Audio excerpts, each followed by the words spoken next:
Ini sesuai dengan yang diumumkan dalam pengumuman di poster. Kita akan belajar judulnya Menjelang Fase Terakhir Kehidupan Dunia. Menjelang fase terakhir kehidupan dunia. Ini materi yang cukup berat karena kita tahu bahwa hidup di dunia ini akan berakhir dan keyakinan ini tidak hanya dimiliki oleh kaum muslimin saja. Termasuk orang kafir, Nasrani maupun Yahudi yang mereka mengakui adanya akhirat, mereka yakin bahwa hidup ini akan berakhir. Selanjutnya, Bapak Ibu yang dimuliakan Allah, di sana ada realita dan di sana ada bagaimana cara menyikapi realita. Bagian akhir dari fase kehidupan dunia itu ada yang berkaitan dengan pribadi dan ada yang berkaitan dengan kehidupan secara umum. Kalau yang berkaitan dengan pribadi, fase akhir dari kehidupan kita di dunia adalah apa, Pak? Kematian. Sehingga kita semuanya pasti akan mati, dan ketika kita mati, berarti kita telah mengakhiri kehidupan kita di dunia. Walaupun perjalanan hidup di dunia masih berlalu, belum berakhir. Tapi kita sebagai salah satu bagian dari kehidupan di dunia ini sudah tidak ada lagi. Kita sudah mati. Oleh karena itu di sini ada fase yang berkaitan dengan pribadi kita. Dan ada fase dari akhir kehidupan dunia yang berkaitan dengan kehidupan secara umum. Ketika Allah Subhanahu wa taala menghancurkan seluruh yang ada di muka bumi ini. Yang Allah gambarkan dalam Al-Qur'an dengan aneka kejadian yang luar biasa. Allah sebutkan di surat Al-Insyiqaq, "Idzas samaa'un syaqqat wa adzinat li rabbiha wa huqqat wa idzal ardu muddat." Allah juga gambarkan di surat Al-Infitar, "Idzas samaa'un fatarat." Allah juga gambarkan di surat At-Takwir, "Idzas syamsu kuwirat." Dan aneka gambaran yang Allah sediakan kepada hambanya, cerita yang Allah sebutkan besok akan terjadi seperti itu. Langit terbelah, gunung-gunung hancur, bumi dibentangkan oleh Allah Ta'ala, dan seterusnya. Allah juga sebutkan di surat Az-Zalzalah, "Idza zulzilatil ardu zilzalah." Dan aneka kejadian-kejadian yang nanti akan muncul di akhir zaman. Baik. Oleh karena itu di kesempatan kali ini nanti kita akan bahas satu demi satu. Saya akan bahas terlebih dahulu akhir dari kehidupan untuk pribadi kita masing-masing, dan itu adalah kematian. Kemudian nanti jika masih ada waktu kita akan singgung tentang akhir dari kehidupan dunia. Bapak Ibu yang dimuliakan Allah Subhanahu wa taala, siapapun manusia, dia meyakini kalau dia mati. Dia pasti akan mati. Orang ateis itu yakin nggak kalau dia mati? Yakin. Karena kematian itu bisa disaksikan oleh mereka yang hidup. Dia melihat tetangganya mati, dia melihat temannya mati, dia melihat orang lain mati. Bahkan kejadian-kejadian yang misalnya berbau senjata ketika perang, dimasukkan dalam berita, dia lihat betul-betul manusia mati. Sehingga tidak ada orang sehebat apapun penyimpangannya yang dia tidak yakin kalau dia nggak mati. Yang dia nggak yakin kalau dia akan mati. Siapapun pasti meyakini dia mati. Dan dalam Islam kita diajarkan tidak hanya sebatas meyakini mati. Karena semua orang meyakini pasti dia akan mati. Tapi kita diajarkan untuk memikirkan kehidupan pasca kematian.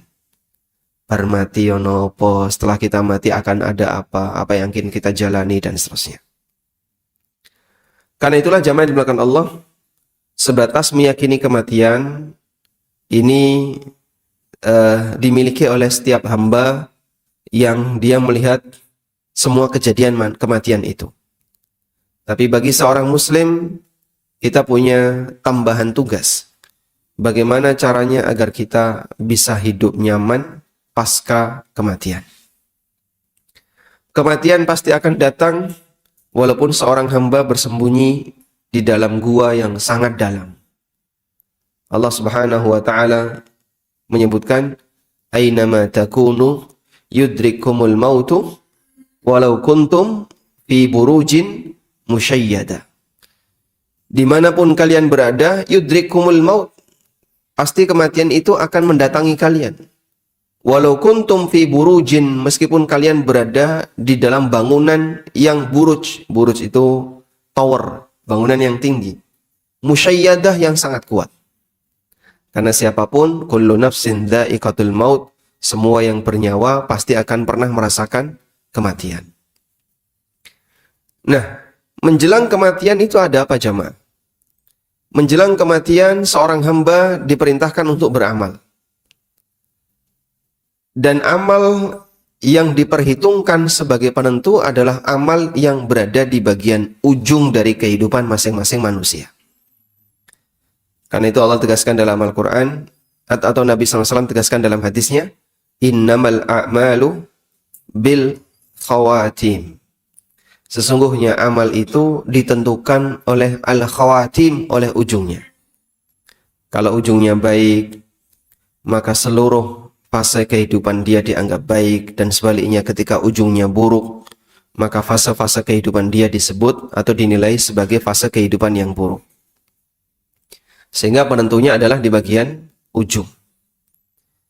Kita semuanya pasti punya masa silam. Saya punya masa silam, Bapak Ibu punya masa silam, manusia yang lain juga punya masa silam. Namun kita tidak diajarkan untuk tenggelam dengan masa silam, tapi kita diajarkan untuk menatap ke depan. Pikirkan apa yang saat ini sedang kau lakukan, dan selamatkan masa depan kamu, sehingga kamu bisa mengakhiri kehidupan ini dalam kondisi baik. Sebab kalau di ujungnya baik, maka semuanya dianggap baik. Dan sebaliknya, kalau ujungnya jelek, semuanya dinilai jelek. Kita dikenalkan dengan istilah husnul khatimah, satunya apa? Su'ul khatimah. Ada orang misalnya rajin ibadah, Pak. Dia rajin ke masjid, dia rajin ini. Tapi ternyata di ujung dari kehidupannya dia maksiat. Di tengah dia maksiat, dia mati. Orang menyebut apa? Su'ul khatimah. Sehingga penilaian yang ada pada orang ini adalah dia ini orang jelek, walaupun dulunya dia pernah berbuat baik. Demikianlah kondisi hamba yang dia mengalami su'ul khatimah. Waliyadzubillah. Nabi SAW pernah menyebutkan tentang kondisi manusia yang dia rajin dalam melakukan aktivitas, tapi ujungnya berbeda. Rasulullah SAW pernah mengatakan, wa inna ahadakum la ya'malu bi amali ahlil jannah hatta ma yakunu bainahu wa bainaha illa dhira'. Ada sebagian di antara masyarakat yang mereka melakukan amaliyah penduduk surga. Melakukan amaliyah penduduk surga. Sampai jarak antara dia dengan surga itu hanya tinggal 1 hasta. 1 hasta itu jarak dari mulai siku sampai jari tengah. Jaraknya hanya tinggal 1 hasta. Digambarkan oleh Nabi SAW jaraknya hanya tinggal 1 hasta. Menurut keterangan para ulama, maksudnya adalah mendekati ajal. Mendekati ajal. Dia beramal dengan amalan penduduk surga sampai mendekati ajal. Fayasbiqu alaihil kitab fayamalu bi amali ahlin nar. Dan dia telah didahului oleh takdir. Lalu dia melakukan amalan sebagaimana amalan penduduk neraka. Fayadkhuluha, di penghujung hidupnya dia melakukan amalan penduduk neraka, lalu dia masuk neraka. Karena dia mengakhiri kehidupannya dengan maksiat. Akhirnya dia dihukum oleh Allah Subhanahu wa taala. Sebaliknya, wa inna ahadakum la ya'malu bi amali ahlin nar. Ada sebagian di antara manusia yang mereka rajin melakukan amalan penduduk neraka. Rajin berbuat maksiat. Hatta ma yakunu bainahu wa bainaha illa dhira', sampai jarak antara dia dengan neraka tinggal 1 hasta. Tinggal 40 cm. Maksudnya mendekati kematian. Fayasbiqu alaihil kitab, kemudian dia didahului oleh takdir. Fayamalu bi amali ahlil jannah fayadkhuluha, kemudian dia melakukan amalan penduduk surga, lalu dia masuk surga. Allah berikan hidayah di akhir hayatnya, sehingga dia menjadi orang yang mau bertobat dan berbuat taat. Akhirnya di ujung kehidupannya dia mendapatkan hidayah dari Allah dan dimasukkan oleh Allah ke dalam surga. Dan inilah pelajaran yang diberikan oleh Nabi SAW bahwa penilaian yang terjadi pada hamba ketika di dunia itu tergantung dari ujungnya. Kalau ujungnya baik, semuanya dinilai baik. Maka perjuangan kita sebagai hamba yang baik sampai kapan, Bapak Ibu? Perjuangan kita untuk jadi hamba yang baik sampai kapan? Sampai usia pensiun? Sampai mati. Seorang hamba, dia berjuang untuk menjadi orang baik, berjuang untuk menjadi orang yang taat, berjuang untuk istiqomah di atas kebaikan sampai mati. Allah perintahkan dalam Al-Quran, wa'bud rabbaka hatta ya'tiyakal yakin. Sembahlah Rabbmu sampai datang kepadamu kematian. Wa'bud rabbaka hatta ya'tiyakal yakin. Sembahlah Rabbmu sampai datang kepadamu kematian. Sehingga kita diperintahkan untuk beribadah kepada Allah, ujungnya adalah kematian. Baik. Terutama ketika di sisa-sisa dari kehidupan kita. Sebab sisa itulah yang paling menentukan. Karena kalau orang itu disisa dari umurnya dalam kondisi baik, ada harapan besar semoga dia husnul khatimah. Terus bagaimana Pak caranya kita bisa mengetahui kalau ini merupakan sisa dari kehidupan kita? Coba kita tanya ya. Bapak usia berapa Pak? 73 tahun, Masya Allah. Kurang berapa tahun lagi Pak? Tidak tahu. Nah, kalau ini masnya usia berapa? 44. Kurang berapa hari lagi mas? Ada nggak Pak teori bahasanya yang lebih tua matinya lebih lama daripada, atau yang lebih tua akan mendekati kematian daripada yang muda? Nggak ada. Karena kematian tidak kenal usia. Sehingga nggak ada kuburan khusus umur 60 ke atas, itu nggak ada. Sebab kematian tidak kenal usia. Sehingga kalau kita bicara sisa usia itu apa sih Pak? Ya kehidupan yang saat ini kita jalani. Apa yang saat ini sedang kita jalani, itulah hakikat dari sisa usia kita. Maka setiap hamba, dia berada di sisa usianya, dan apa yang saat ini dia jalani, itulah sisa usianya. Nah, namun di sana ada peringatan yang ditekankan bagi mereka yang sudah menginjak lanjut usia.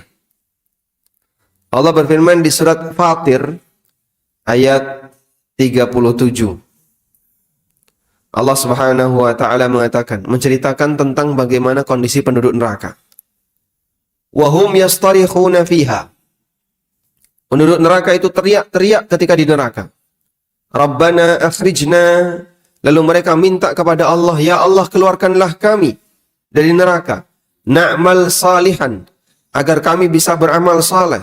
Ghairal ladzi kunna na'mal, yang dulu belum sempat kami kerjakan. Mereka minta untuk dikeluarkan. Agar bisa apa? Beramal saleh. Penduduk neraka, kalau dikeluarkan dari neraka, dikembalikan ke dunia, harapannya itu bukan bagi waris Pak. Harapannya bukan nyari harta, tapi harapannya apa? Agar mereka bisa beramal.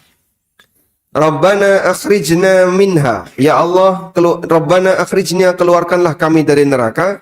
Na'mal salihan ghairal ladzi kunna na'mal, agar kami bisa beramal saleh yang dulu belum sempat kami kerjakan. Lalu Allah Subhanahu wa taala kasih peringatan. Awalam nu'ammirkum ma yatadzakkaru fihi man tadzakkara. Waja'akumun nadhir. Bukankah kami telah memberikan umur kepadamu dengan masa waktu yang panjang, yang seharusnya kamu sudah bisa mengambil peringatan dari situ. Kowe kudune wis ngerti. Wis umur sakmono kok durung ngerti. Itu bahasa lainnya.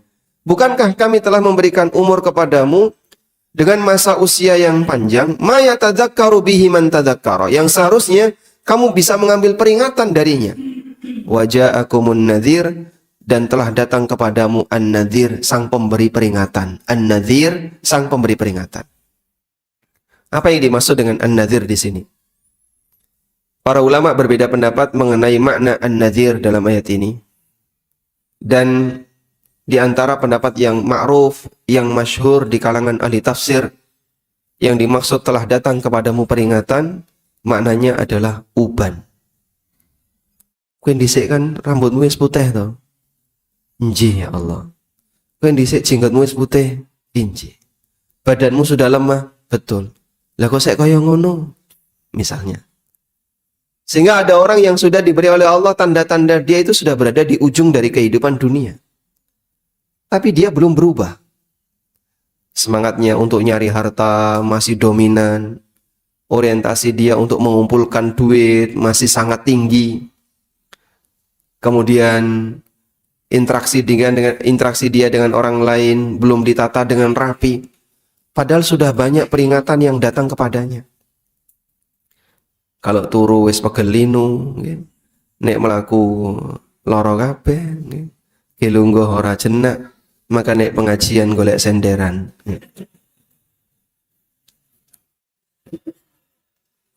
Lek rena nyender pemeng ya Pak. Makanya nyender itu identitas ya.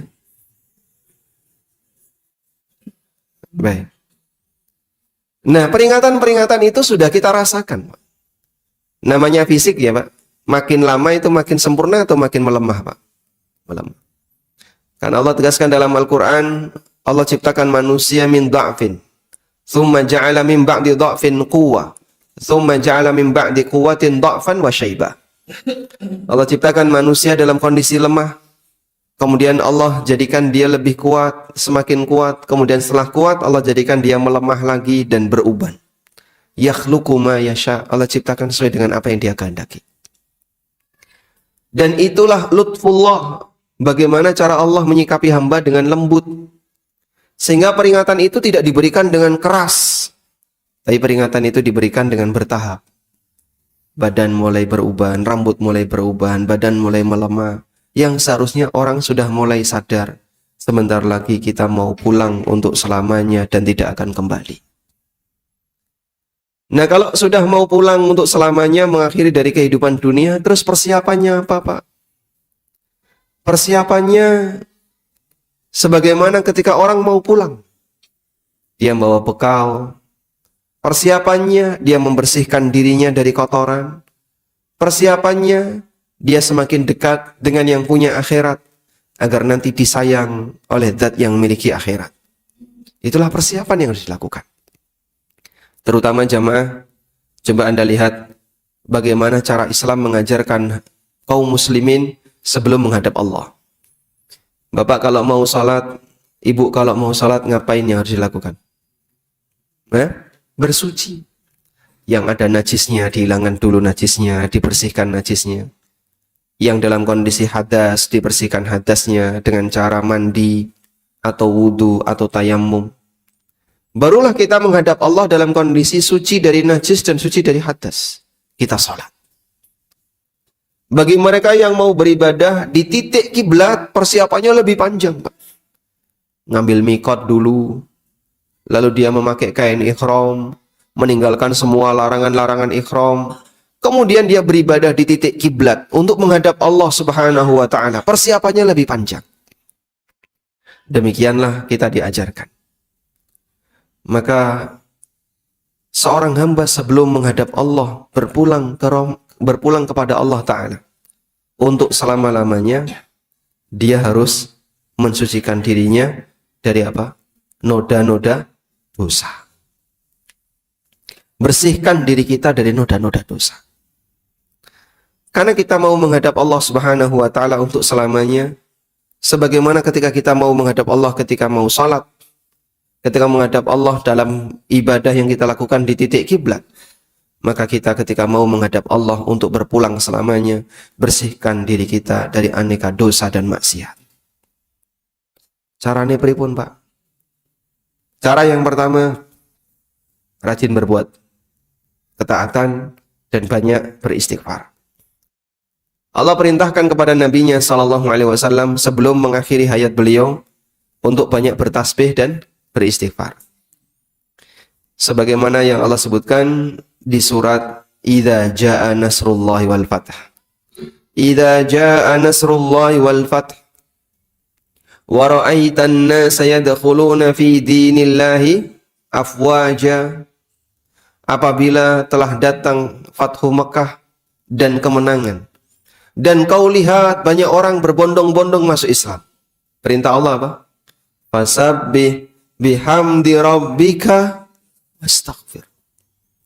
Sucikanlah Rabbmu dan banyak memujinya, wastaghfir, dan perbanyaklah istighfar kepadanya. Kata Aisyah radhiyallahu anha, kana Nabi sallallahu alaihi wasallam idza raka'a wa sajada qala subhanakallahumma rabbana wa bihamdika Allahumma ighfirli.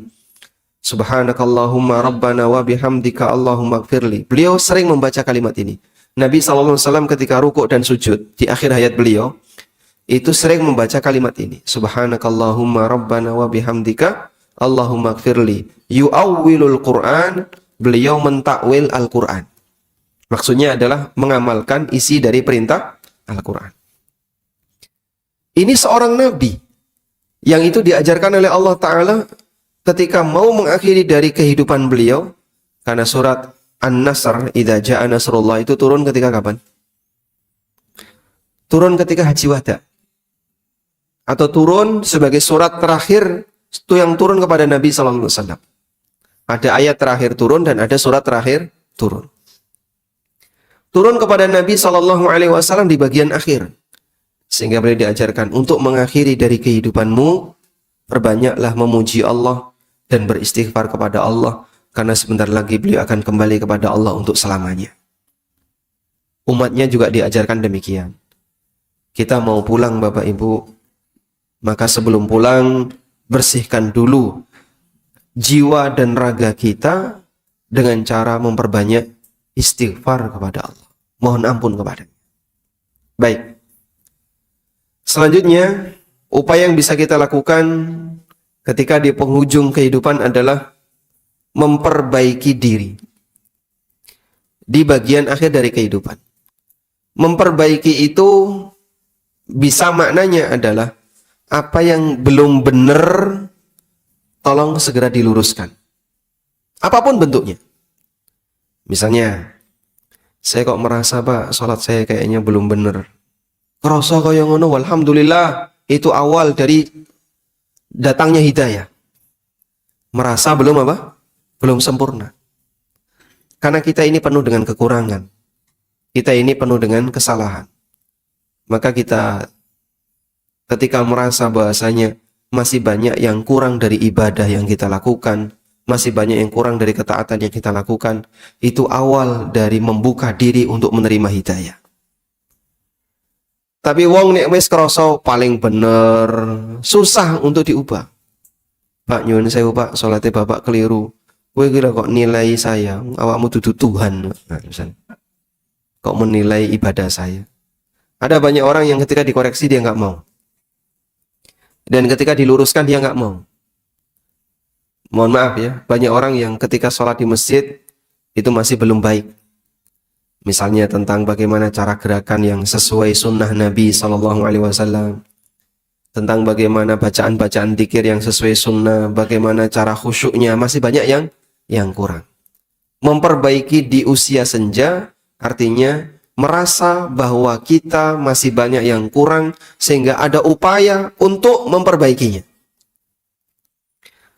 Ada seorang ulama tabi'in namanya Fudail bin Iyad. Beliau ini terkenal ya, sezaman dengan Imam Malik.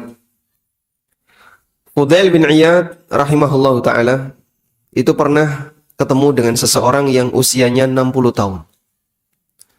60 tahun Pak ya. Bapak sudah 73 ya, jauh di atasnya. Lalu Fudail bertanya kepada orang ini, "Kamar 'alaika minas sana?" Bapak usianya berapa? Sitina sanatan, usia saya 60 tahun. Kemudian Fudail menyampaikan, "Anta tasiru ila rabbika sitina sanatan tushiku an tablugha." Bapak melakukan perjalanan menuju Allah selama 60 tahun, sebentar lagi mau sampai. Nah, kita hidup ini kan hakikatnya melakukan perjalanan menuju Allah. Ada yang sudah melakukan perjalanan selama 70 tahun. Ada yang sudah melakukan perjalanan selama 40 tahun, 50 tahun, 60 tahun. Sesuai dengan usia yang Allah berikan kepadanya.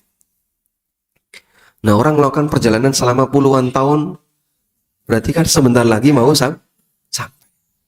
Kita semuanya sebentar lagi mau sampai. Spontan orang ini langsung sedih dan beliau mengatakan, Inna lillahi wa inna ilaihi rajiun. Berarti sedilut engkas, aku harap mati. Sebentar lagi saya mau mati. Famal khilah, lalu apa yang harus aku lakukan? Kemudian Fudail mengingatkan, siapa yang yakin kalau dia akan mati, maka dia harus yakin annahu mauqufun baina rabbih. Dia akan berada di hadapan Rabbnya. Wa annahu mas'ulun, dan dia akan ditanya oleh Allah. Falyu'id lil mas'alati jawaban, maka persiapkan jawaban untuk pertanyaan Allah. Orang ini makin gemeteran. Tolong ajarkan kepadaku gimana caranya agar aku bisa selamat ketika aku menghadap Allah. Lalu Fudail rahimahullah menyampaikan sebuah nasihat emas, layak untuk ditulis dengan air mata. Gimana kalimat nasihatnya? Beliau menyampaikan, ahsin fima baqiya yughfar laka ma madha fa innaka in asa'ta fima baqiya ukhitta bima baqiya wa bima madha. Perbaikilah hidupmu di sisa usiamu, maka kau akan diampuni dosa-dosamu di masa silam. Fa innaka in asa'ta fima baqiya, karena kalau kamu belum berubah di sisa usiamu, masih sering berbuat jahat, sering berbuat jelek, masih banyak yang kurang dalam aktivitas ibadahmu, ukhitta bima baqiya wa bima madha, kau akan dihukum oleh Allah dengan dosa-dosamu di masa silam dan dosa-dosamu di sisa usiamu. Sehingga kunci untuk bisa mendapatkan ampunan adalah ketika seorang hamba memperbaiki sisa usianya. Perbaikan bisa kita lakukan dengan cara coba kita menghisap diri kita. Dari waktu yang kita miliki ini untuk organ lisan, Pak. Lisan ini lebih banyak dipakai untuk zikir atau untuk mengucapkan sesuatu yang nggak ada makna, atau untuk berbuat dosa. Sudah kita ukur. Pak, kayaknya Pak, saya ngomong sehari-hari itu yang isinya zikir cuman sekian menit, yang isinya baca Quran cuman sekian menit. Lebih banyak ngobrol ngalor ngidul, apalagi kalau sudah urusan politik, berbahas politik, poligami, berbahas poligami, terus poli-poli yang lain. Itu orang kalau sudah bahas seperti itu, rano pucuk, nggak ada ujungnya. Ribut aja isinya cuman pembahasan yang nggak ada nilai pahalanya. Bahkan mohon maaf, kadang dominan bernilai dosa. Coba bisa dipakai untuk ngukur ya. Misalnya, yang biasanya seneng gerenengan itu yang mana? Kok seneng gerenengan? Seneng gerenengi itu yang mana, Pak? Bapak atau Ibu? Hah? Semua. Sehingga ada sebagian orang yang dia punya hobi gerenengi orang lain, ngerasani orang lain. Lebih banyak mana sih lisan ini kita pakai untuk ngerasani orang lain dengan kita pakai untuk memuji Allah dan berzikir kepada Allah? Banyak di antara kita yang mengakui kayaknya yang pertama lebih banyak, Pak.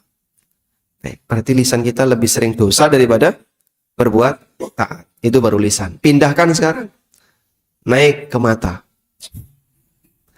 Lebih banyak mana mata ini kita gunakan untuk melihat sesuatu yang berpahala atau melihat sesuatu yang nilainya dosa? Wah, ini tergantung posisi, Pak Ustadz. Maka posisi menentukan prestasi. Sehingga kalau mata itu ada di dalam masjid, insya Allah aman, Pak. Karena yang dilihat karpet.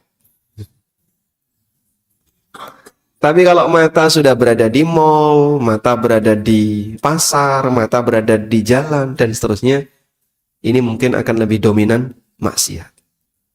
Cuman sayangnya, yang lebih disenangi orang tuh tempat-tempat yang kayak apa? Yang kayak tadi. Bosen deh ning omah terus. Nah mau kemana? Jalan-jalan. Sampean iki wis pubanen kok sik ngejak kaya ngene. Bukankah Bapak telah datang peringatan? Mau Pak saya seneng dolanan yang mall misalnya ya.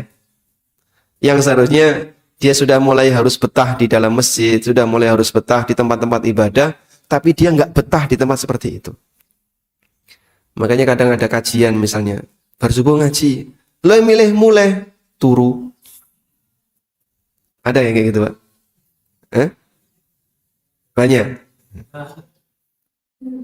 Kenapa? Dia nggak betah di tempat yang di situ ada pengajian, dia nggak betah di tempat yang dia bisa berzikir. Sehingga koncone kok wis do mulai melu mulai. Coba sekarang mulai dibuat tempat kita bisa merasakan nyaman, mulai diajarkan untuk diri kita masing-masing ya, diganti dari yang sebelumnya cuma senengane nonton TV, nyekrol HP. Nyekrol HP Pak ya? Begini? Sering nggak kayak gitu? Sering. Saya pernah menjenguk orang yang sakit Pak. Sakitnya parah. Beliau stroke. Hanya tinggal bisa berada di atas kasur. Kalaupun ke toilet, ya itu harus dipapah oleh 2 orang. Kemudian saya menjenguk beliau dan karena beliau sempat sangat sedih karena kehilangan teman-temannya yang biasanya ngumpul bareng teman-temannya, sekarang hanya bisa tinggal di rumah.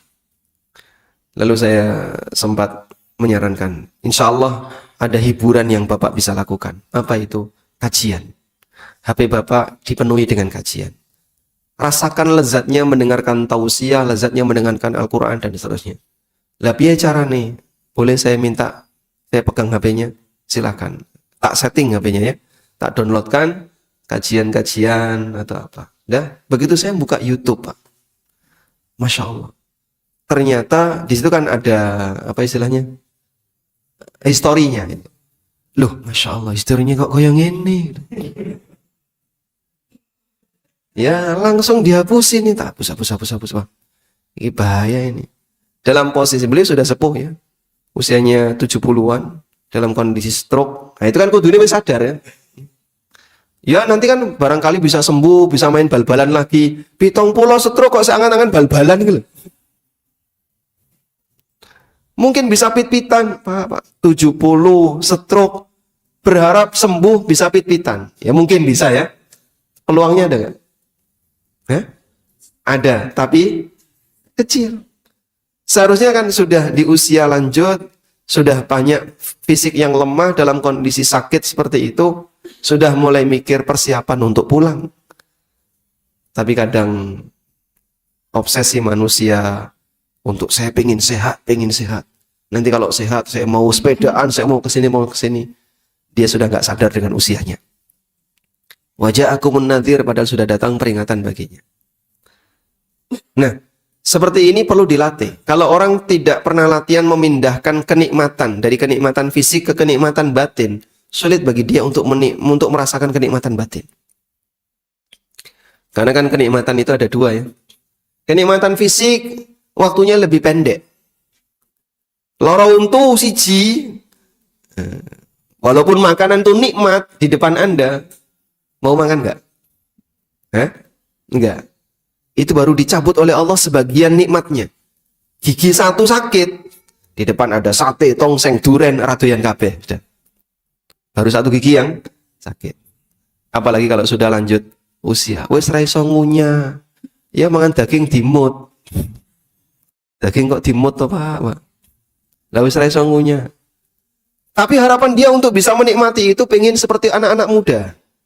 Jadinya sampai ada yang orang tua itu iri. Aku iri Mas kalau sing nom.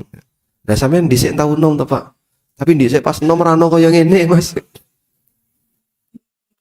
Isane tuku saiki nek wis tuwa. Masya Allah. Baik, sudah mulai saatnya kenikmatan itu dipindah. Dari kenikmatan fisik ke kenikmatan batin.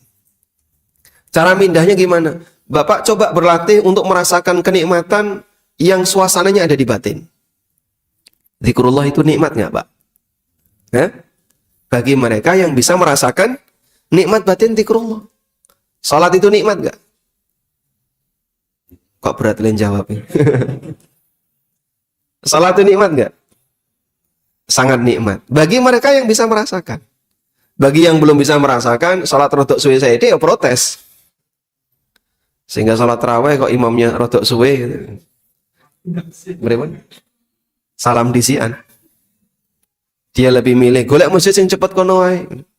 Karena dia tidak bisa merasakan nikmatnya salat. Dia tidak bisa merasakan nikmatnya ngaji, dia tidak bisa merasakan nikmatnya baca Quran, dia tidak bisa merasakan nikmatnya ilmu. Maka dalam kondisi semacam ini ketika dia tidak bisa merasakan nikmatnya itu semuanya, Dalam pikiran dia nikmat itu hanya fisik saja. Padahal itu ada waktunya. Dalam kondisi tertentu kenikmatan fisik sudah tidak mampu dipaksakan. Tapi kenikmatan batin sebenarnya nggak putus. Bagi mereka yang sudah terlatih untuk melakukannya. Maka dalam kondisi ketika sudah nggak bisa makan enak, nggak bisa tidur nyenyak, sudah nggak bisa jalan-jalan, tapi dia bisa merasakan kenikmatan ketika mendengarkan kajian. Sehingga di rumah, walaupun dia berada di atas kasur, nyetel kajian, rasanya adem, nyaman. Itulah kenikmatan batin. Nah, seperti ini butuh dilatih. Perbaiki kondisi kita dengan cara melatih bagaimana nikmat fisik bisa diarahkan ke nikmat batin. Karena nikmat batin ini nggak ada ujungnya. Ujungnya kematian. Orang sakit bisa merasakan kenikmatan batin. Baik.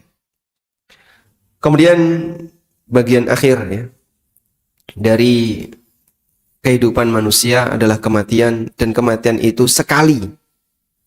Kematian itu sekali. Tidak mungkin ada kematian 2 kali. Tapi ceritanya Pak, katanya ada orang yang mati berkali-kali. Oh, itu mustahil. Kalau mati suri itu bukan mati. Itu pingsan gitu ya. Bukan mati. Tapi dia bisa bercerita ketika bangun, ketika dia sadar bisa bercerita. Sebagaimana orang mimpi. Orang mimpi melihat hal-hal aneh mungkin nggak? Mungkin. Tapi yang lebih penting adalah dia gimana caranya agar kematian yang sekali itu dalam kondisi terbaik. Ada beberapa keadaan yang disebutkan oleh Nabi SAW, ciri mati yang terbaik. Misalnya mengucapkan la ilaha illallah. Beliau bersabda, "Man kana akhiru kalamihi la ilaha illallah, dakhalal jannah." Siapa yang kalimat terakhirnya adalah la ilaha illallah, dia masuk surga. Contoh yang lain, mati ketika sedang berbuat ketaatan. Mati ketika sedang sholat, mati ketika sedang sujud, dan seterusnya. Tapi ini semuanya tidak bisa dikondisikan. Aku pengen mati dalam kondisi sujud, caranya gimana Pas ya? Apa tak sujud terus sampai mati? Karena habis nafasnya. Misalnya sujud sambil tahan nafas. Ya tidak demikian, nanti jadi bunuh diri kalau gitu. Karena kematian itu kondisinya seperti apa mengikuti kebiasaannya. Berarti ada muqaddimahnya. Ada pernyataan yang disampaikan oleh Al-Hafidz Ibnu Katsir. Man 'asha 'ala syai'in mata 'alaihi. Barang siapa yang punya kebiasaan ketika hidup dengan kebiasaan tertentu, maka dia akan mati sesuai dengan kebiasaan itu. Sehingga mereka yang punya kebiasaan mondar-mandir ke masjid, sering melakukan sholat, semoga nanti dia bisa mengakhiri hidupnya sesuai dengan kebiasaan itu. Baik. Dan jangan lupa untuk minta kepada Allah. Minta apa? Amal yang terbaik di bagian ujung. Ada satu doa yang mungkin Bapak Ibu bisa rutinkan. Allahumma ja'al khaira a'mali fi khawatimiha. Allahumma ja'al khaira a'mali fi khawatimiha. Ya Allah, jadikanlah amal terbaikku ada di penghujungnya. Itu sama dengan kita minta husnul khatimah. Kita minta agar dianugerahkan oleh Allah Ta'ala amal yang terbaik di penghujung kehidupan kita. Wallahu ta'ala alam. Baik, demikian yang bisa kita sampaikan. Semoga yang sedikit ini menjadi kajian yang bermanfaat. Wassallallahu ala nabiyyina Muhammadin wa ala alihi wa sahbihi wasallam. Biasanya gimana? Sarapan. Jamaah diberi. Oh baik, barangkali Bapak Ibu ada yang mau disampaikan, kami persilahkan. Tidak ada? Alhamdulillah.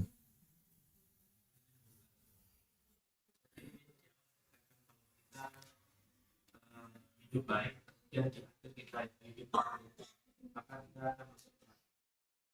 juga nanti kita akan menjadi Nah, dalam hadis Nabi SAW ada orang yang dulunya beramal baik, lalu di penghujung kehidupannya dia melakukan amal jelek, kemudian dia masuk neraka. Masuk neraka di sini abadi atau bagaimana? Tergantung kondisi amal buruk yang dia lakukan di penghujungnya. Kalau amal buruk yang dilakukan di penghujungnya itu amalan yang bisa menghilangkan iman, amalan kekufuran. Contohnya apa, Pak? Murtad. Ini mohon maaf, orang murtad itu jadi tren sekarang. Terus diberitakan alasan kenapa artis ini pindah agama, alasan kenapa tokoh ini pindah agama, kenapa ini pindah agama.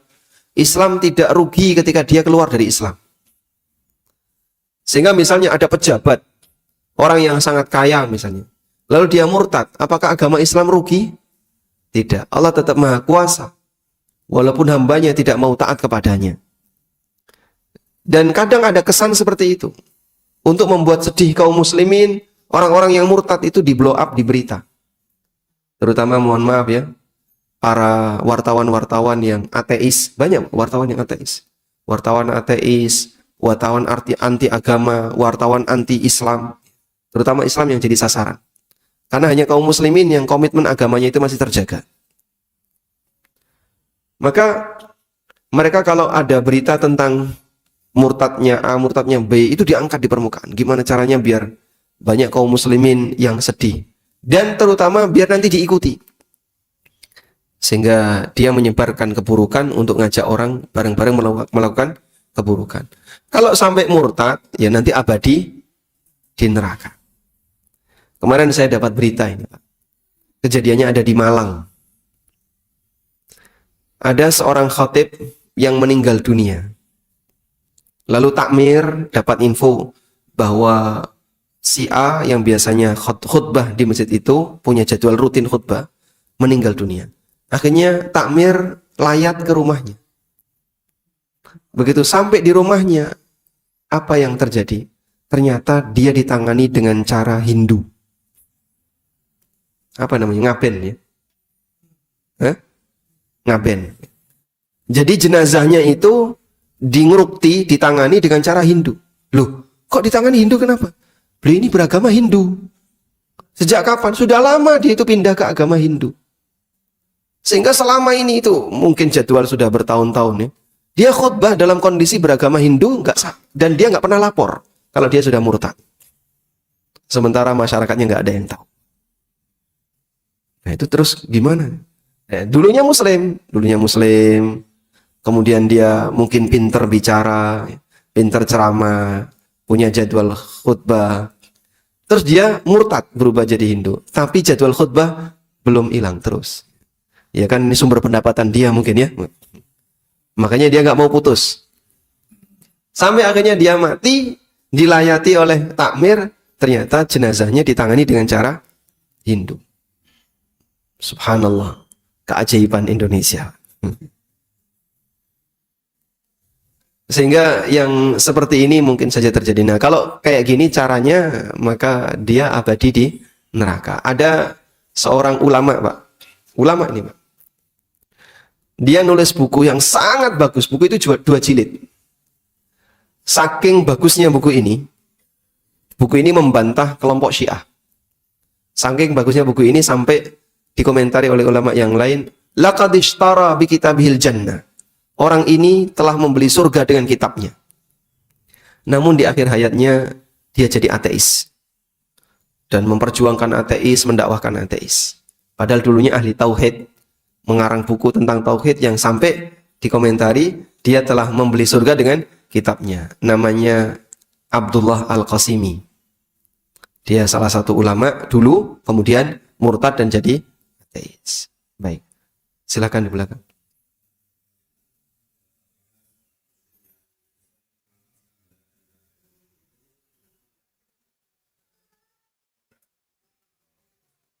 Baik.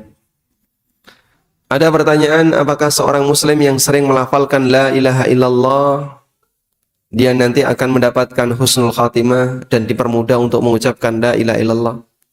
Ya ada harapan, tapi tidak bisa dipastikan. Karena kita tidak tahu akhir dari seluruh kehidupan kita masing-masing. Saya tidak tahu gimana nanti ujung kehidupan saya. Bapak Ibu juga tidak tahu bagaimana ujung kehidupannya. Cuman kita punya harapan semoga dengan ketaatan-ketaatan yang kita lakukan nanti mengantarkan kita untuk dapat husnul khatimah. Dengan semua ketaatan yang ada. baik bentuknya zikir la ilaha illallah, zikir subhanallah, istighfar, maupun yang lainnya. Karena ketaatan yang rutin dilakukan, insya Allah semoga membekas bagi pelakunya. Namun itu pun perlu diperhatikan tentang kualitas keikhlasan. Karena terkadang ada orang yang penampilan dohirnya seperti orang taat, namun dia pamrih. Nah, ketika dia pamrih, Allah tunjukkan di bagian akhir hayatnya. Sehingga di akhir hayatnya gimana? Ketika dia pamrih di akhir hayatnya, Allah tidak kasih hidayah. Apa yang menjadi kebiasaan baik dia di masa silam, dia hilangkan semuanya, dia tinggalkan semuanya. Sebaliknya dia justru melakukan amal buruk di akhir hayatnya. Baik. Cuman begini ya, ini satu prinsip. Kita itu akan dihisap dengan amal kita masing-masing, bukan dengan amal orang lain. Kita tidak menanggung dosa orang lain. Wala taziru waziratun wizra ukhra. Orang tidak menanggung dosa orang lain. Dan orang tidak akan mendapatkan sesuai dengan apa yang kecuali sesuai apa yang dia kerjakan. Wa allaisa lil insani illa ma sa'a. Seseorang tidak akan mendapatkan kecuali apa yang dia kerjakan. Nah, ada sebagian orang yang punya keyakinan kayak gini.